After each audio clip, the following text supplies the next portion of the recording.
What's up everybody, this is Sir Bricks, and today we're going to explore the ruins of Twin Arrows. Situated on the historical Route 66, it was a very popular roadside attraction with its two 25-foot arrows. Originally known as Canyon Padre Trading Post, the establishment changed its name to Twin Arrows Trading Post and erected two iconic arrows as a lure for tourists to come shop at the store, diner, service station, and gift shop.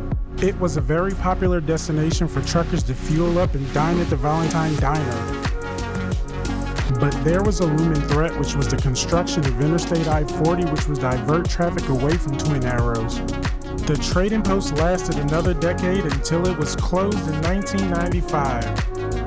The decades following its closure, the trading post stood abandoned and became a haven for graffiti artists and squatters. The Hopi tribe attempted to revitalize the arrows in 2009, but nothing was done since. A casino was built to commemorate the trading post a mile further down I-40. My introduction to the iconic site was the movie Forrest Gump, and the scene where he was running with a man and the incident with a truck splashing mud on him inspired the popular 80s Have a Nice Day shirts. That was 2 years before they closed, and 27 years later I took a detour to visit the ruins, and here's what it looks like today.